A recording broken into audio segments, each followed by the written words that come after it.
Okay, so here we are. Welcome to Creative Team Management in week 4. And of course, this is the week that your assessment is due. So we'll be spending some time at the end of today talking about that. We will mostly today they'd be talking about attitudes, specifically attitudes within the creative industries and how this affects creative people and how this affects creative teams, which is what this subject is all about. So this is something that's quite a big topic. Every week we go through a different topic. So attitudes are very, very important. And we're going to be looking at defining what attitudes are. So using some standard definitions. Then we're going to be looking at the various components that influence attitudes. So how do we form attitudes? Where do they come from? These are really important things to know because it affects people's behavior. And that's the most important link there.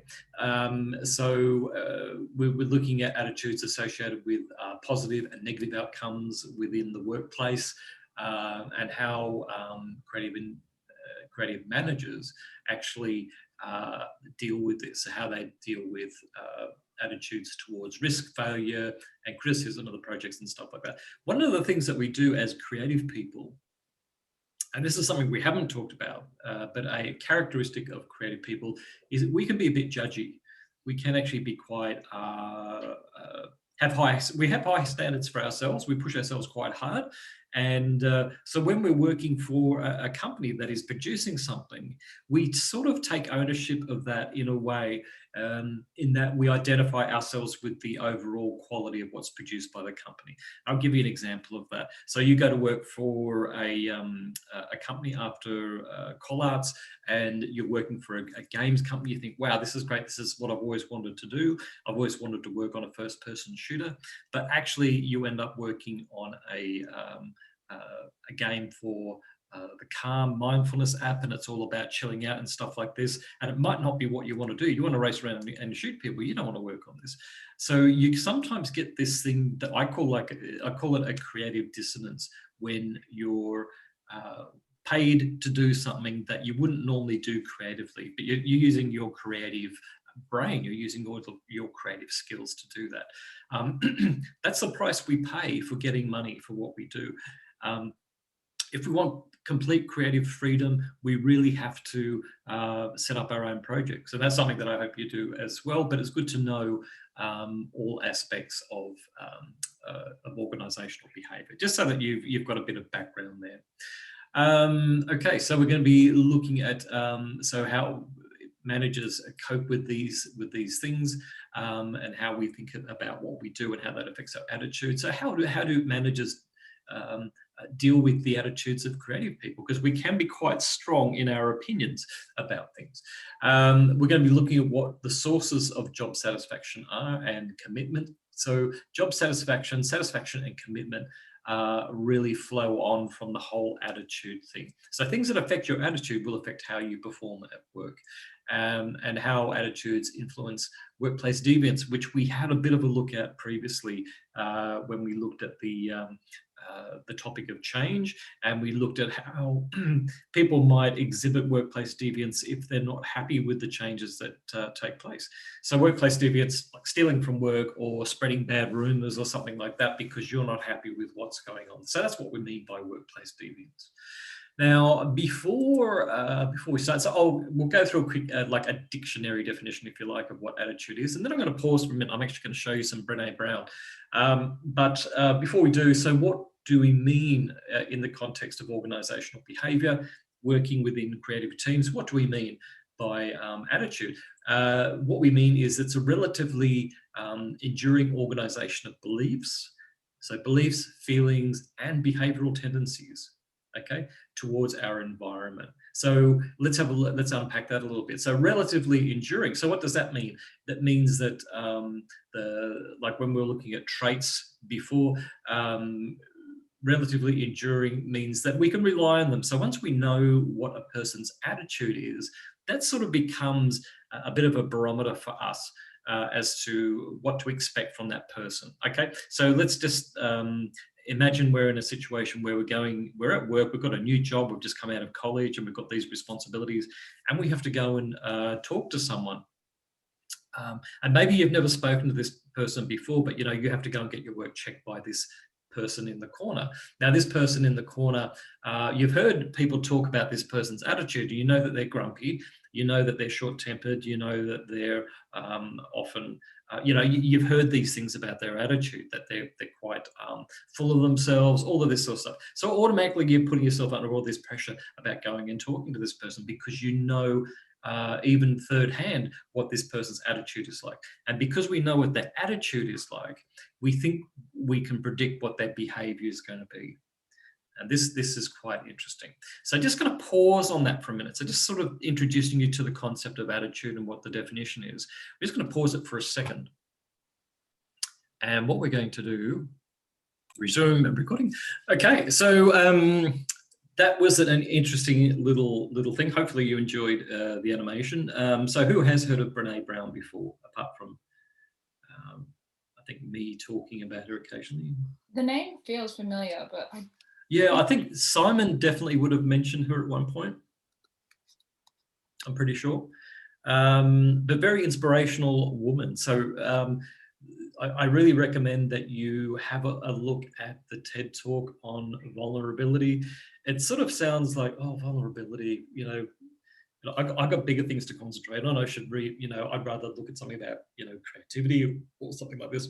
But the vulnerability thing is really, really important for creative people because it sort of reframes your whole idea of what failure is. And this is really important because she talks about failure.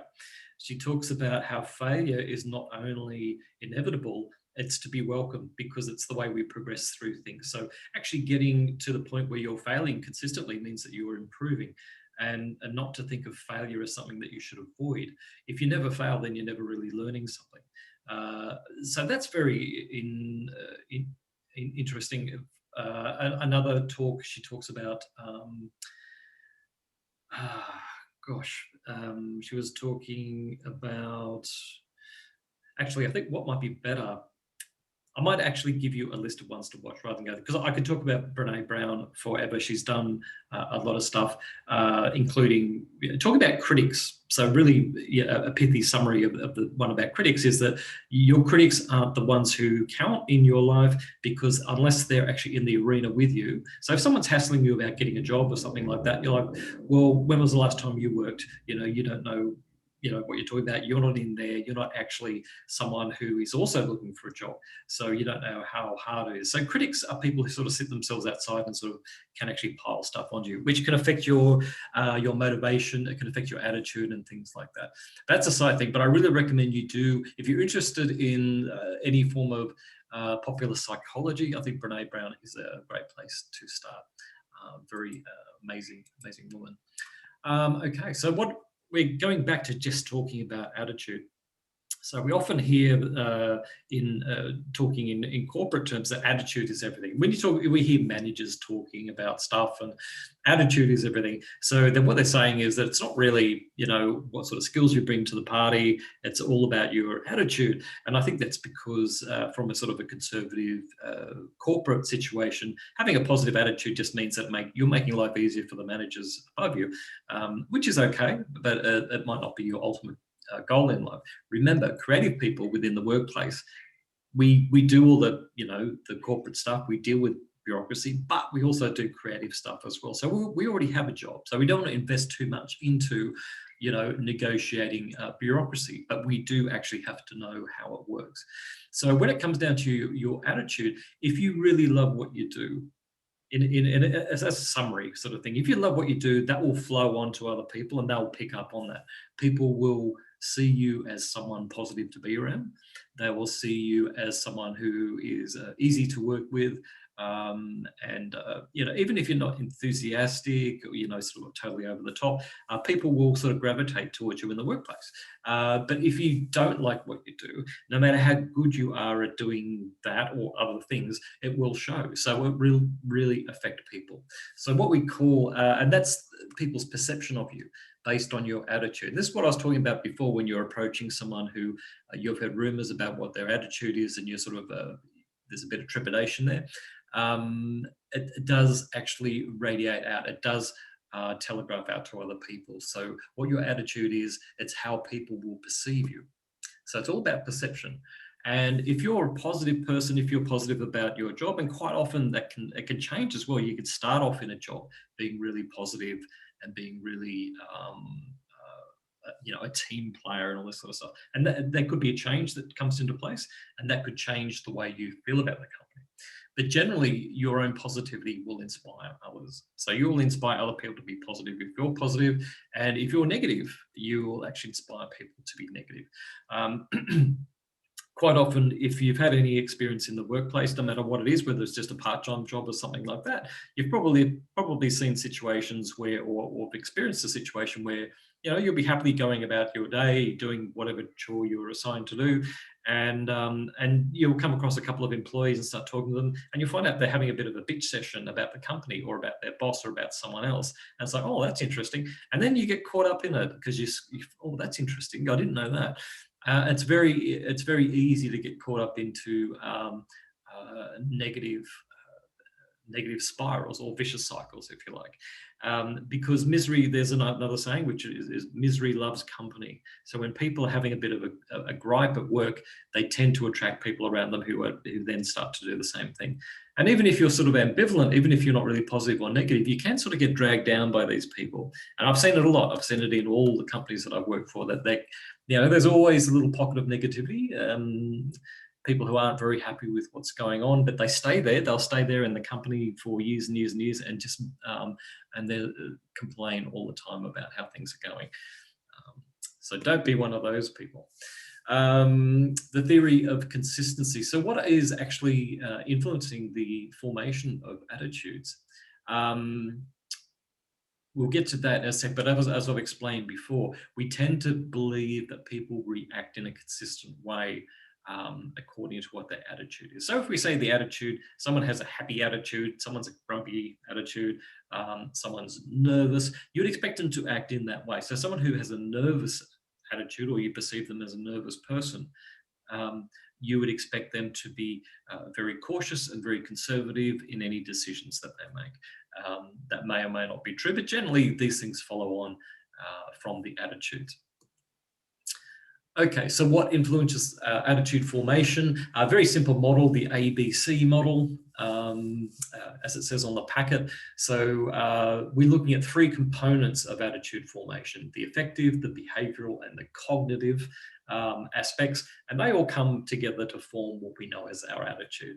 So affective, the behavioral, and the cognitive. So what are we really talking about with those silly words? So affective just means the emotionally based components.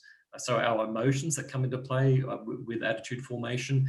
The behavioral component really is just our behavior, how we behave towards a situation. And the cognitive component is really about our thoughts or our beliefs.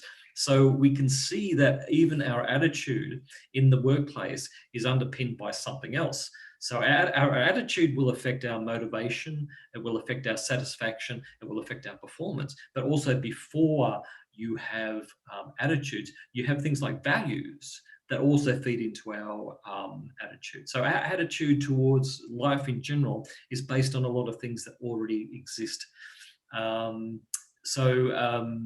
Very, very important. So there's the emotions involved, our behavior, and our thoughts and beliefs all combine to produce what we perceive as our attitudes. So what about attitudes towards risk and managing failure? So this is talking about how do we deal with attitudes within the creative industries. And what are the characteristics of, in terms of attitudes of people who work in creative industries? Generally, people like us, creative people, we tend to have a bit more tolerance for taking on risks. And we're talking specifically about risks with our work and what we do. So as creative people, we like to try different things. We like to try and push the envelope a bit. We tend to be flexible in attitude. So that flexible attitude means a certain amount of adaptability in the workplace. So people really like working with flexible people. Now, there are a couple of different ways that you can actually absorb influences that contribute to your attitude. One is by direct experience, and the other is by imitation or social learning or observing other people. So we'll talk a little bit more about that in a minute.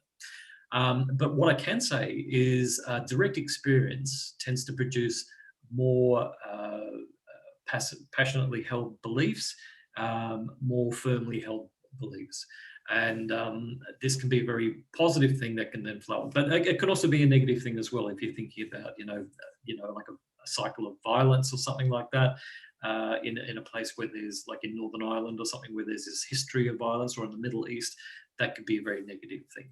But direct experience usually means that because you're learning something for yourself and you're experiencing something for yourself, you feel like you've got more control over it because you've got the experience. Let's take a really simple example. Let's say we're going to go and see a movie. So a movie franchise that's coming out, like Fast and the Furious, okay? So there's a new Fast and Furious movie coming out. Now, I've never seen any of the Fast and Furious movies. I've seen bits and pieces of it, enough to know that, well, it's cars running around chasing, and having all these exciting stunts and things.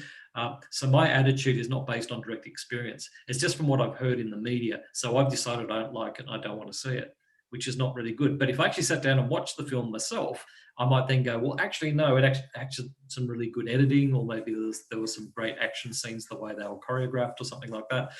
So we tend to pick up our biases secondhand. So we can often like or dislike something based on other people's experiences rather than our own. So we have direct experience and we have indirect experiences.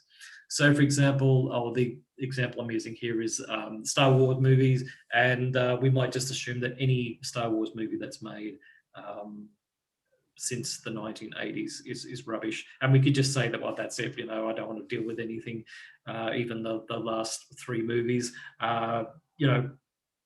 That can be because of what we've heard in the media. So that's a very powerful thing as well. So our attitudes can be formed by listening to other people.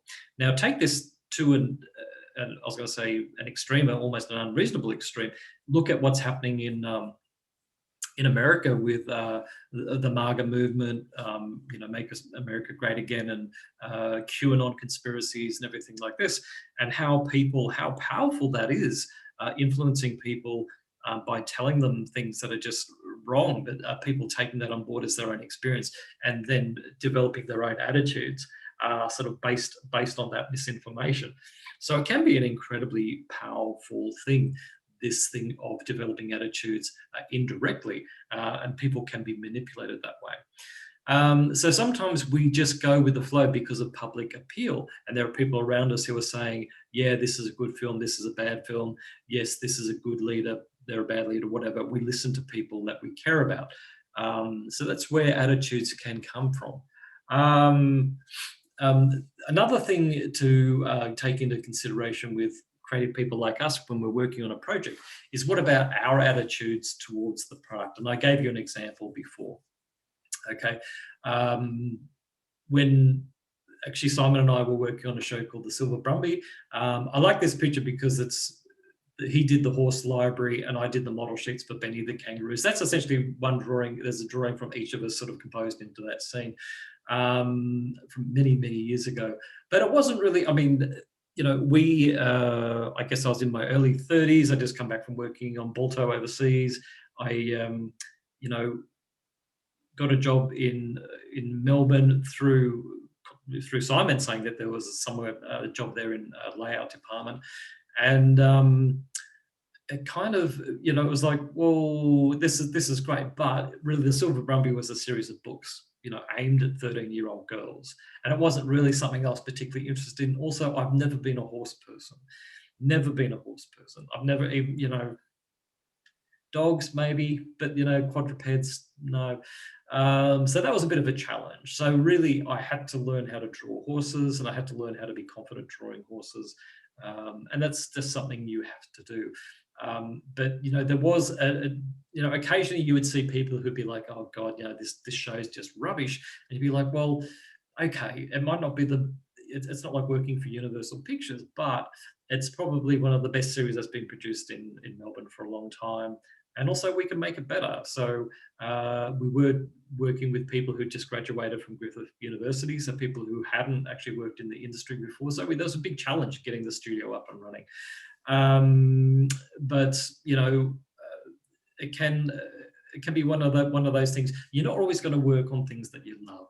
Okay, you might want to work on the next Assassin's Creed, but it could be the next My Little Pony. You just got to roll with the punches in the industry and get your foot in the door, get your chops up, get your experience, and then you can start to target projects that you're really passionate about, or always work on your own projects and keep that passion going. So we do tend to connect meaning with the products that we work on, and we're quite sensitive to that as creative people. We see the projects that we work on, and sometimes even the company that we work for, we see that as an extension of ourselves. We work best in companies that have a family feel about them, even if they're bigger companies, even if our department has a sort of family feel, we get on better with, we got on better as creative people in that sort of scenario. There can be sort of a dissonance, if you like, between commercialization and of the project, leading to self-doubt if it's not something that we are particularly engaged with. But if it's successful, we could end up doing, and this is what happened with the Silver Brumby, it was successful enough that it went into a second series, went into a third series, and all the time we were hanging on for the next project, which was going to be Dogstar, which eventually got made. But it just kept put off further and further into the distance. Every time the Silver Brumby was successful, we'd have to do another series. And so we get further and further away from doing this science fiction series that we wanted to do. So it's that thing about being inauthentic or being authentic, working for a company and doing a job you're not particularly engaged with, making an attempt to be engaged with it and try to make it as best as good as you possibly can, is a way of surviving working on a project that you're not engaged with, because this can affect our attitude a lot. Okay, so we're talking about attitude, and this can affect our job satisfaction. And it seems to be pretty much a no-brainer. If we have a good attitude, we're going to have good job satisfaction. If we have bad attitude, we're probably not going to be very satisfied with the job or whatever it is that we're doing. So how do we define job satisfaction? The level of contentment employees feel about their work, which in turn can affect their performance. Okay, so we've got to remember that all these things affect performance, which really affects the bottom line of the company. So it really comes down to the interface between the artistic and the creative side of things and the commerce. So that's always a common theme in what we're talking about here. So what are the sources of job satisfaction, and which then lead on to commitment? If people are satisfied in their job, they'll tend to be more committed to what they do. So supervision and perceived control, very, very important, as we've discussed before, for creative people. We talked about the characteristics of creative people and how we like to be left the hell alone just to do something. But knowing that we have support and knowing that we have people that we can talk to get feedback and all that sort of thing, that's fine. But we want to be able to have creative autonomy within that. Very, very important. So we value autonomy very highly, and also being involved in the process. So coming up with ideas, being asked for opinions and things like this is very, very important. Even if someone's working in a factory, on a factory floor situation, and I think I've mentioned this before in the Toyota factory in Japan, they started to ask the staff on the floor what they thought about the processes and how they could be improved. And actually, they got a lot of really great input, which made things go a lot more smoothly and improved their productivity and everything like that, rather than just managing down and saying, okay, this is how we want it to happen, so this is what you have to do. They were calling for input from underneath. So that's actually called managing up. So asking the people beneath you, quote unquote, for ideas and suggestions, and then implementing them and actually making people feel involved, rather than just issuing edicts from up high and saying, no, you will do this. And I've seen that. I've seen both of that happen in companies over the years. But I have to say that predominantly it's managing down. I think most people just manage down because it's too hard, or it takes too much energy to manage up. It requires engagement. It requires empathy. People probably need to have experience in the field. But when they go into management, a funny thing happens. You end up doing less of what you're good at, and you end up having to manage other people. And not everyone wants to do that. So you are sort of getting taken out of circulation a bit to be put into management. So, it's a bit of a double-edged thing. If you want to get on in the industry and earn good money, you probably will at some stage have to look at some sort of management or supervision role. But you do trade that. You have to trade some creativity, some autonomy or creative input. You have to give some of that up. It's a deal with the devil. Okay. So what about co-workers and job satisfaction? What's our relationship between job satisfaction and our co-workers? Okay, there's a good saying, it's not the job you do, but the people you work with that make the difference. Has anyone got any work experience where they could speak to this or give us an idea of whether they actually found that to be the case? Even if it's part-time jobs or casual jobs. Yes, Cindy? Yeah, I used to work at a Hungry Jack's, and some days were fine, and other days, it's just like I just want to go home. Some people would just had a shitty attitude because it is a shitty job, and some people were just like, It "Well, was a nightmare just in general. Yeah. From someone who went from fast food to like just regular shifts at Woolworths, like yeah, I did that too." yeah, it's stressful. But like, I was at Macca's and I hated it so much, and then I like work for a year at Woolworths, and I'm like, I kind of never want to leave. You guys are just so much nicer to me. Oh, really? That's good. Like I kind of get it. It's very quick pace at a fast food restaurant because it's meant to be fast food, but like everyone was just in a horrible mood all the time. Yeah, the customers, the people you worked with, and it's just like, managers, man. Especially I've noticed some of the inner city Maccas, not that I've been there much, but I remember there was one at Central Station in Brisbane. And it was just too tempting sometimes just not to go in there and get a packet of chips, get some chips or something while you're waiting for the train. Yeah. But there's always a vibe. There's a vibe in really sort of central city Maccas that you sort of feel it's just bordering. There's like aggression or violence simmering just under the surface. I don't know. This is when I was still in Wowler, so that's like a little right. Okay, small town. Yeah. Yeah. But yes, I get. Yeah, I sort of feel that vibe, and maybe it's just all of the oil in the air that everyone's getting coated in grease, and they're just getting angrier and angrier. I don't know. I've got no idea what it was, but just it's so difficult to explain to people that haven't worked in fast food, but it's just a horrible situation to find yourself in. Yeah. I mean, well, that's really interesting because you've obviously picked up on that, and yeah, it would be very damaging. I think I was there for 3 years, and honestly, if I had stayed much longer, I probably would have ended up being like clinically depressed. It was just such a horrible job to work in. Yeah. And now that I'm like outside in a different job, I'm just kind of like anything could happen to me at this job, and it would still be better than what I dealt with at Macca's. Wow. Yeah. Well, I actually had a sister who worked at a local KFC, and she did not enjoy that job either. And I didn't work in customer services. I worked at a egg factory. All right.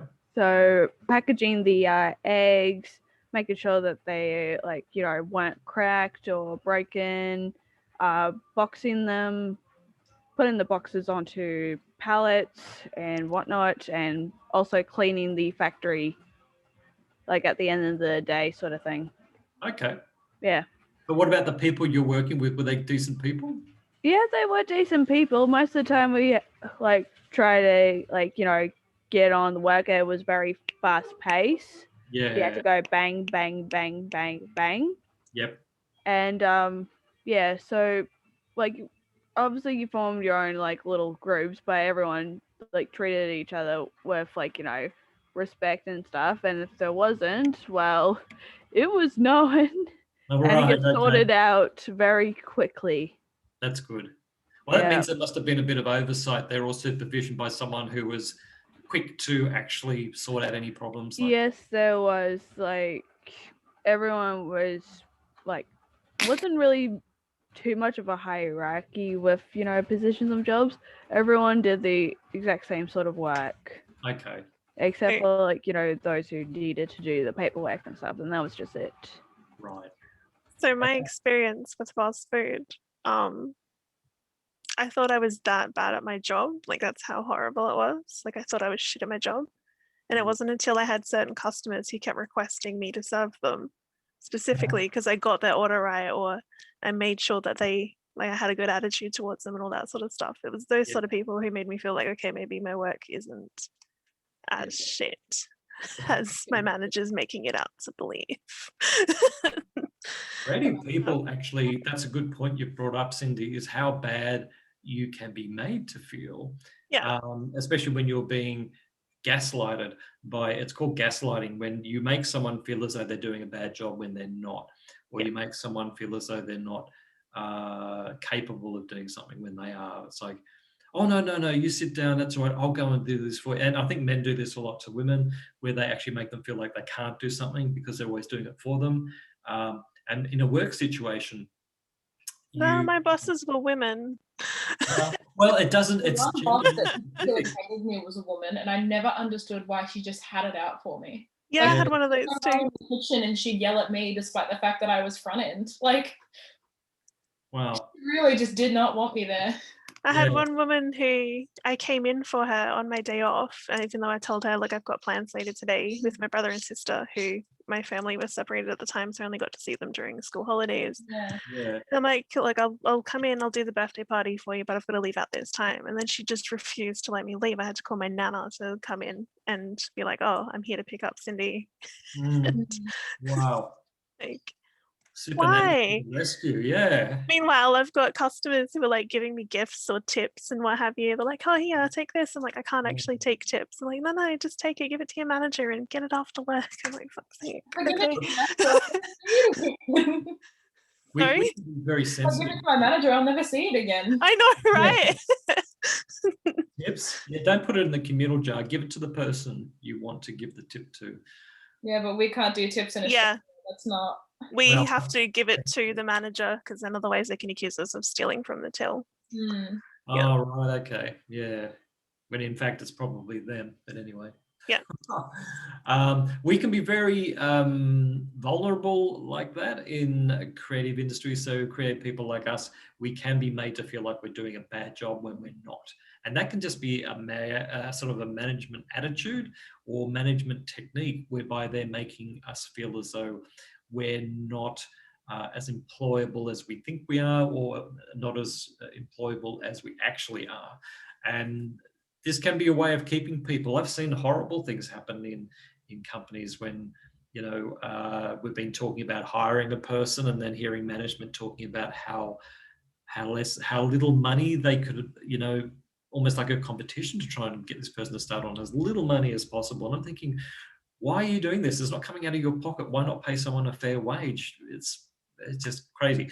So that's another story anyway. So co-workers, quite often, and I guess, you know, boiling it down into its basic components, it can really make a difference who you're working with. So even doing a job that is relatively uninteresting, you know, but working with good people can often be better than doing a great job with people who basically are not very nice. And that's unfortunately part of the life's rich tapestry, apparently, that we have to deal with that. Okay, so what? So there's a bit of pithy advice here on this page, anyway. So soft skills based on mutual interest, often more important than technical skills or hard skills for entry-level positions. So we talked briefly at the beginning of the course about hard skills and soft skills. And so this is really an argument for developing those soft skills and your interests within and around the job that you're going for. So, so take this image here. So we've got some probably a director or a producer seems to be looking at some production boards here. So we've got some people standing around, feedback, and then you have, I'm just reading the hierarchy of this image here. So we seem to have people, actually I'll just get my pointer, make it a bit more easy to see. Okay, so we have someone here showing something, making a presentation. We have people standing here listening. We have people at the back as well. So you see, these are probably junior people, more senior people towards the front, and probably the director or whoever here. So we're thinking, you know, maybe this guy at the back here or this girl here, maybe they're fairly new. Maybe they're sort of, you know, they're doing some matte painting work or something like that, but they're not making decisions about what jobs they do and stuff like this. So, you know, if you are in that sort of position and you want to get attention, you want to get noticed by the people who are making the decisions, it's to sort of be involved in the same world that these people are involved with. So so if this is films, and maybe, you know, going to films, you find out what the director, maybe if this guy is the director or he's the head of the company and you want to progress in that company, and someone tells you, look, this guy is absolutely mad keen about Del Toro, and you go, oh, okay, I've only seen Hellboy, but I've never seen Pan's Labyrinth.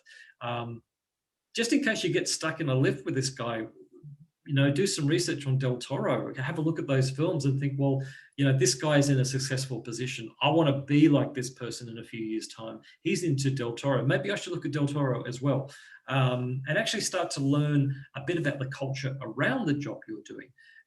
And those sort of skills can actually get you noticed. If you become known as the new kid, that's fine. But the new kid who's really into a particular thing or is really good at a particular thing, that's even better.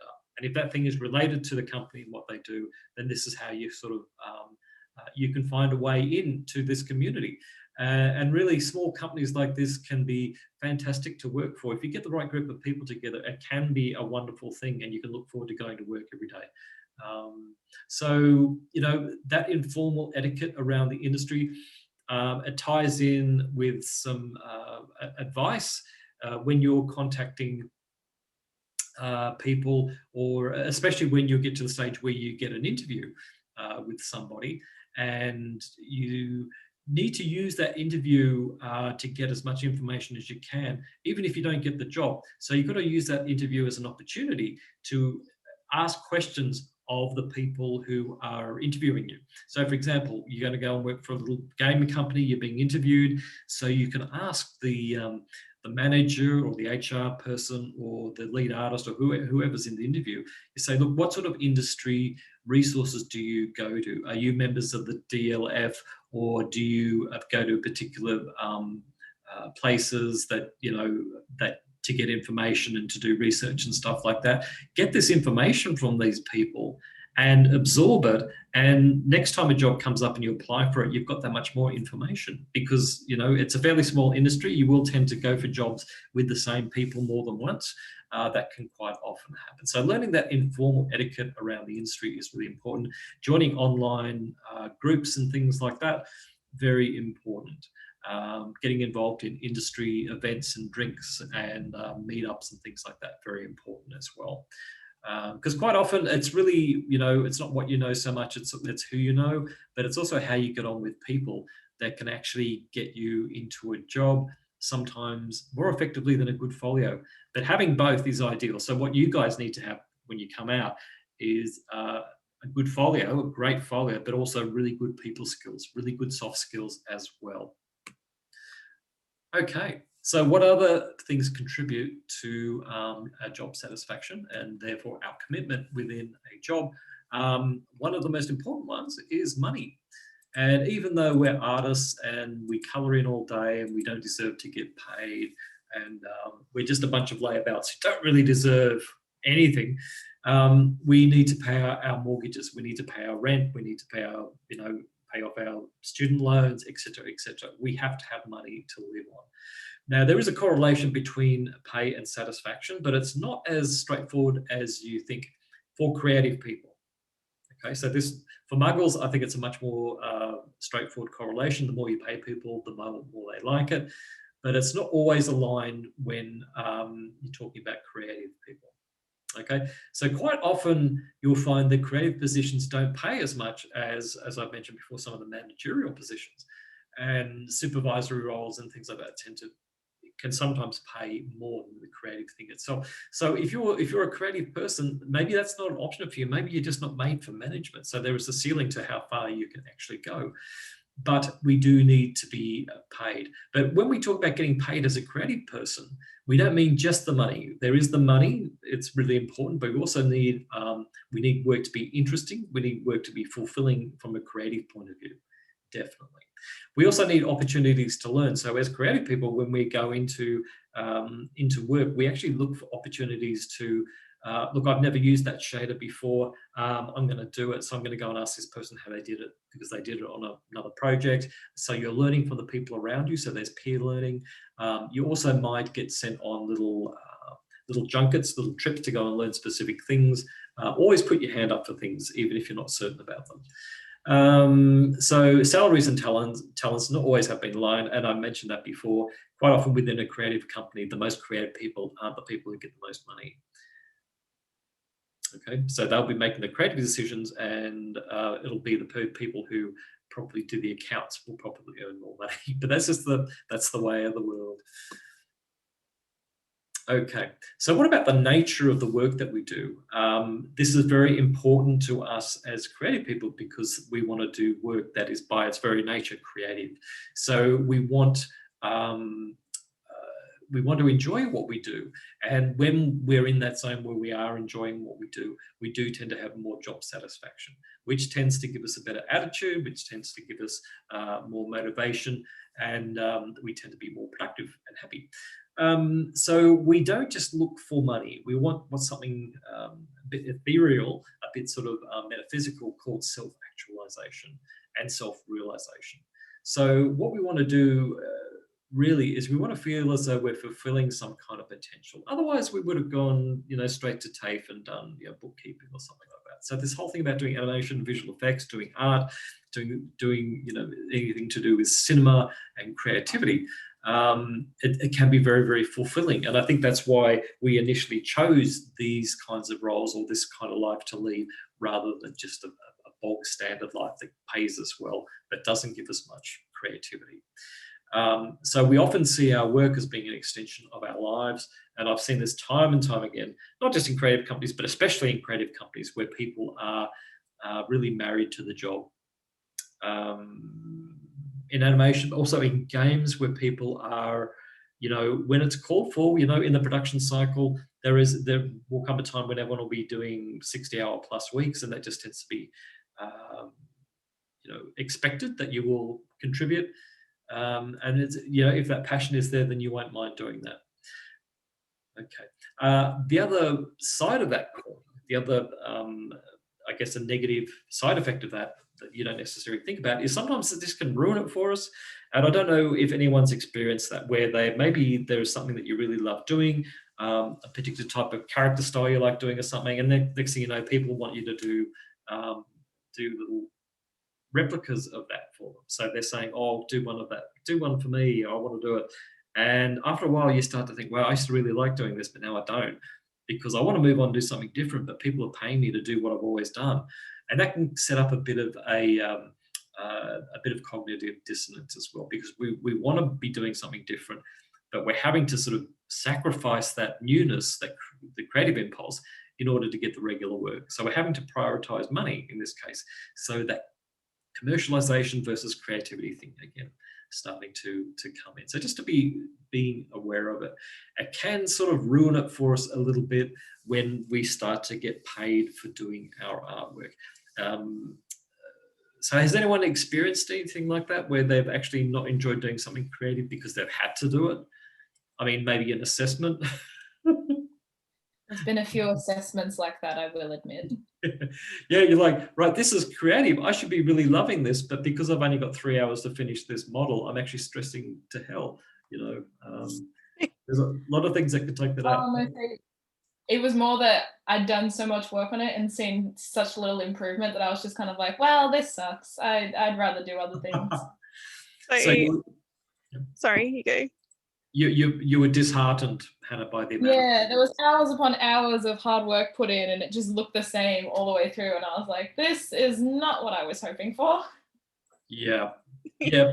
I think as creatives, one other thing that we like to see is we like to see progress for the effort we put in. We do like to see that. We don't like to invest in the future so much.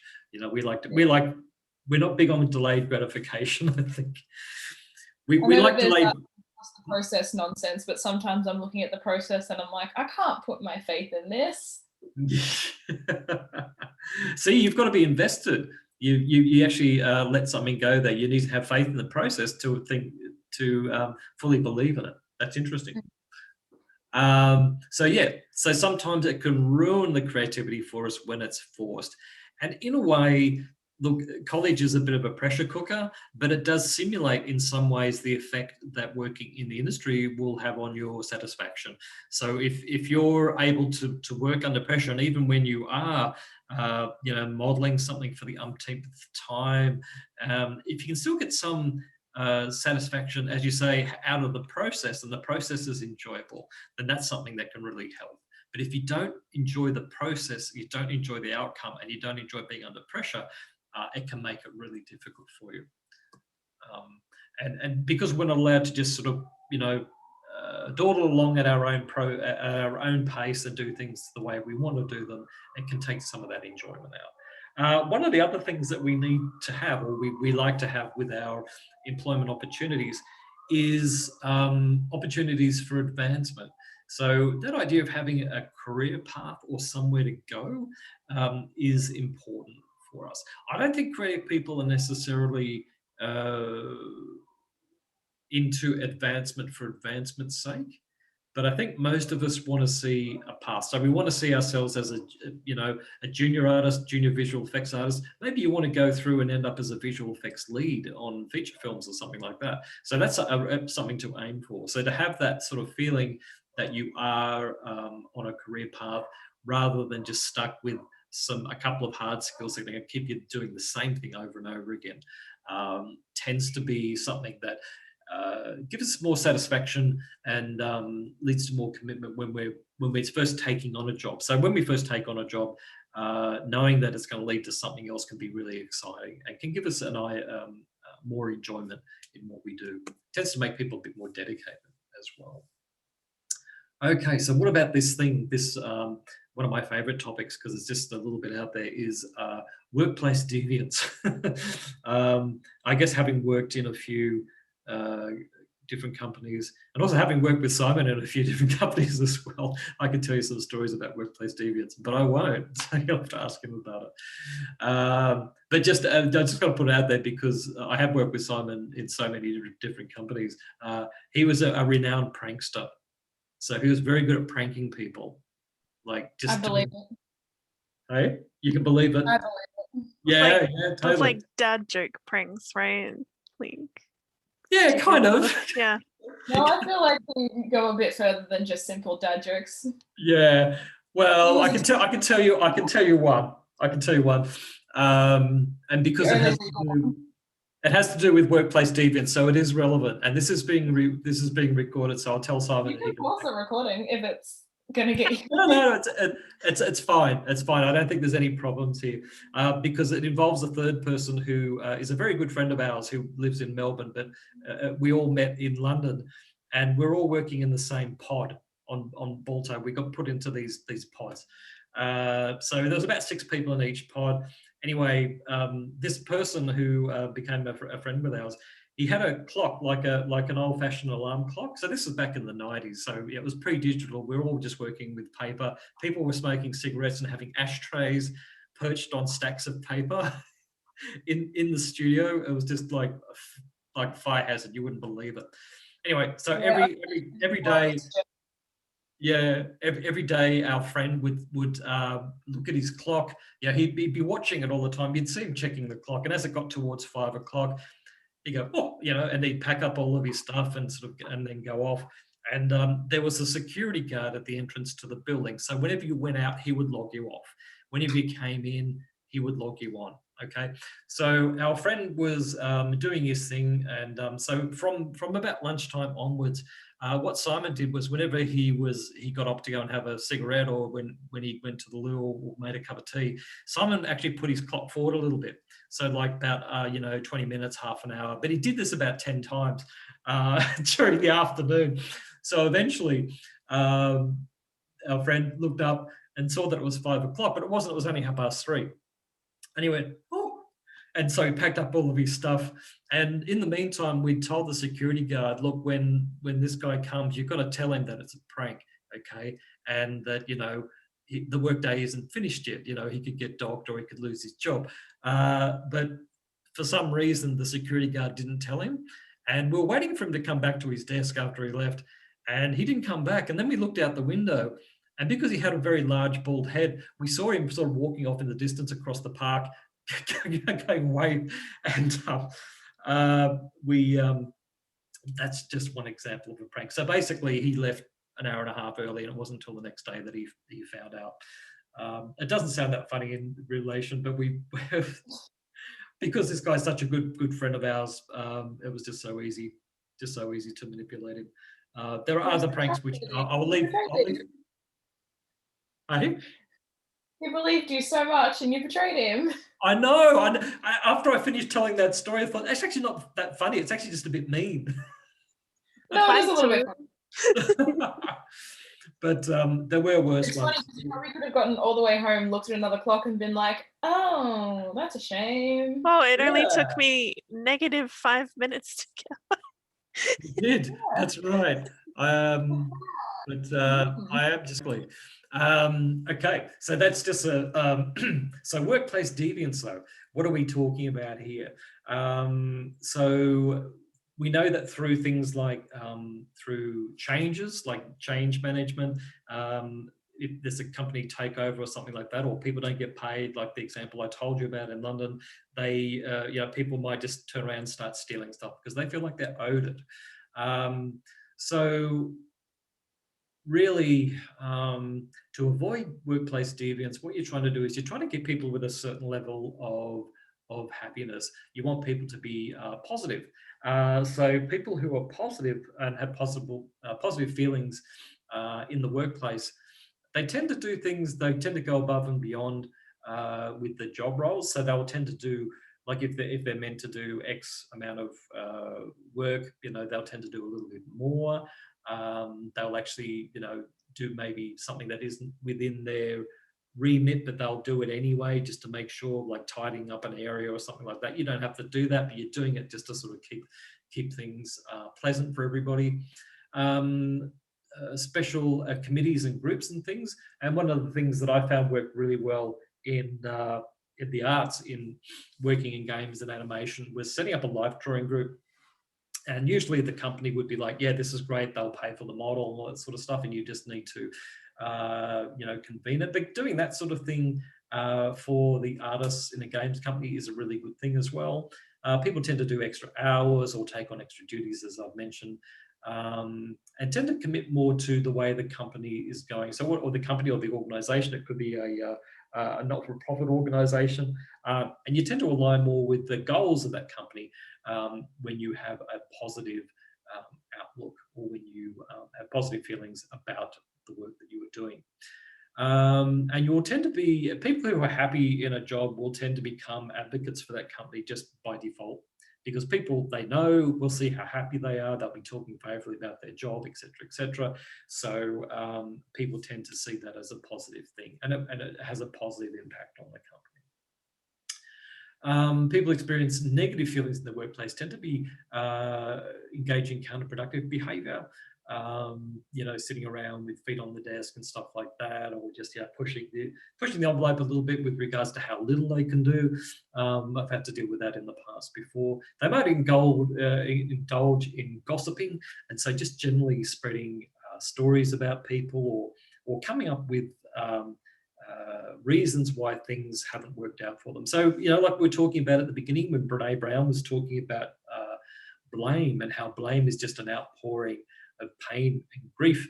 And it's basically just vitriol that you're spewing out. So whenever you blame someone, all it does is it makes you feel temporarily good because you're expelling pain. That's all it does. So people can get into that kind of mode when they're not happy with their work. They can steal stuff from the company. It might just be Post-it notes or pens or something, but it could even be office furniture. You never know. People start to steal time from the company as well. So I know people who have been unhappy in their work, and instead of leaving, they've actually taken on freelance jobs, and then they see them at work, like, what are you working on there? Oh, nothing.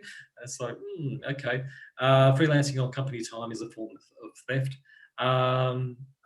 Sometimes these things, as I say, are triggered by negative events like change and that kind of thing. And people, generally not being satisfied for work is something you want to try and avoid. If absolutely, if possible. So we're pretty much, I think we're pretty much through the content. So Andrew loves this part in particular, all the references. And so have you read all the ones from last week, Andrew? Yeah, I read all of them. Awesome. That's what I want to hear. What's your favorite part? Yeah, which was your favorite one? Probably the long TJ and how do you say that? Was it Banks or was it Hogg? Who are these people? But some of the things are the one that you could have picked all the easy names. I know. That's right. I went for a random one and it was the longest word I've ever seen. Very good one. No, it's all good. All good. I feel like it would have been even funnier if you just busted out the name perfectly first try. That's right. And you go, yes. And say that you actually have that textbook at home and you have had for some time. But some of the topics are interesting. Develop a measure of workplace deviance. There was one down here. Relationship between job satisfaction, performance, attitude, organizational commitment. Actually, no, that's not that interesting. The relationship between pay and job satisfaction, meta-analysis of the literature, that would be interesting because we all think we want to get paid more money, and that's which we do, but the correlation between happiness and pay, surprise, surprise, isn't all that straightforward. Okay, now I want to show you another little animation, so I'm going to pause the recording. So we're going to, okay, so what was interesting in that smile or die was, and what I was thinking of, what role or what effect does that have on people, especially now in this day and age? What about people who want to put up their hand and say, look, this isn't working, from the point of view of someone experiencing some gender inequality or religious inequality or homophobia, anything in the workplace. This sort of, the system, this smile or die system, it sort of has a very bad impact on people who want to blow the whistle. So you've heard the term whistleblowers. So whistleblowers are people who put their hand up and say, look, I think this is actually more important than my job. I'm going to put my job on the line and I'm going to say that this is wrong, and whether there is any protection or not. So I think the more skewed the system is towards the sort of smile or die philosophy, I think the worse it is for people who want to make changes, make positive changes, whether they're people just in the workforce or whether they're managers. I think it is a lot harder. Okay, so what did you guys think about that? Had you seen that before, that style of information? I think I've seen something similar before, but that talk in general just hit me on a more personal level. Okay, why was that? Well, I apologize to people if they get upset about this because I know people get triggered by stuff, but I went through a lot of child abuse when I was younger. And as I was getting out of that, I got a lot of, especially in my teenage years and my young adult years, it was